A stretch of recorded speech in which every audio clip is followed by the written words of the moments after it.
ইন্না জাহান্নামা কানাত মিরসাদা, জাহান্নাম আমাদের জন্য অপেক্ষা করছে, উৎপেতে আছে, বসে আছে।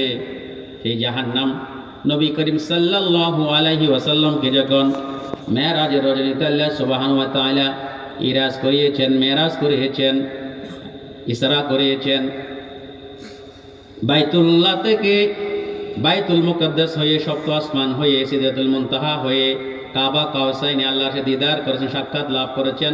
সেই বিশ্ব নবী, দয়াল নবী হযরত মুহাম্মদ মুস্তাফা সাল্লাল্লাহু আলাইহি ওয়াসাল্লামকে জান্নাত এবং জাহান্নাম কি করেছেন আল্লাহ তাআলা দেখিয়েছেন, বলেন না সুবহানাল্লাহ। সেই বিশ্ব নবী যিনি ছিলেন আরবের জন্য সত্যবাদী এবং আমানতদার, সকলে তাকে বিশ্বাস করতেন, তিনি মেরাজ থেকে আসার পরে মক্কাবাসীদেরকে এই জাহান্নামের বর্ণনা দিচ্ছেন।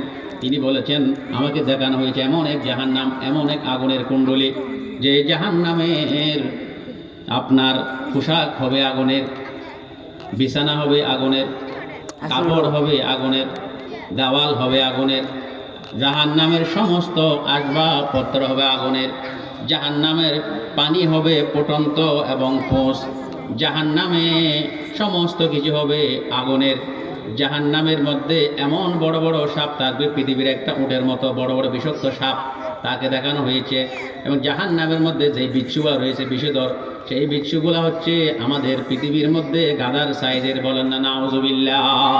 এটাই মারাত্মক। সমস্ত কিছু আগুনের, সমস্ত আপনার খাবার দাবার থেকে শুরু করে সমস্ত কিছু আল্লাহ রাসূল সাল্লাল্লাহু আলাইহি ওয়াসাল্লামকে আল্লাহ তাআলা দেখিয়েছে সমস্ত কিছু আগুনের। এই জন্য প্রত্যেক নবী রাসূল আগুনকে সবচেয়ে বেশি ভয় করতেন, জাহান্নামকে সবচেয়ে বেশি ভয় করতেন। সাহাবায়ে কেরামরা জাহান্নামকে সবচেয়ে বেশি ভয় করতেন, উম্মাহাতুল মুমিনিনগণ সবচেয়ে বেশি জাহান্নামকে ভয় করতেন।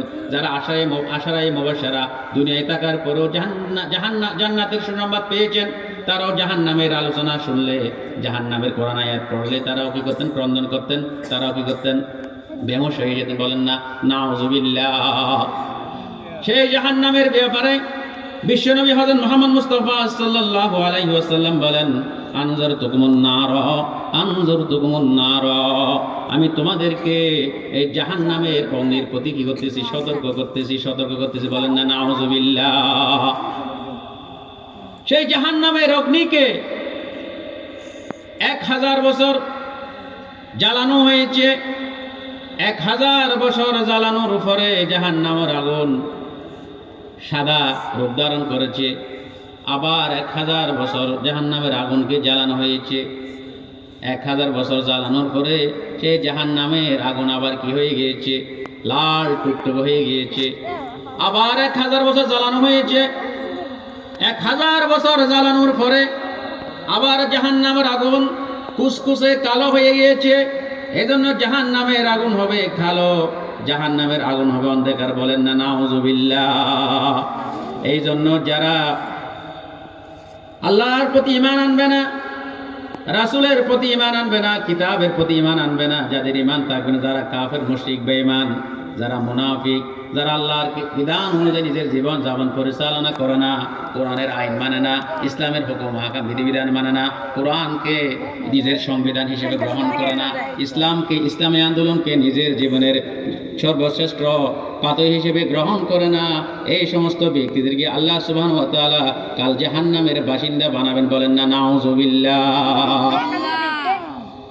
আল্লাহ সুবহানাহু ওয়া তাআলা বলবেন, দুনিয়াতে তোমরা মিথ্যা বলতে, মানুষের সাথে ধোঁকাবাজি করতে, মানুষের সাথে মিথ্যা কথা বলতে, এই জন্য তোমাদেরকে আজ জাহান্নামের মধ্যে কি করা হয়েছে? প্রবেশ করানো হয়েছে।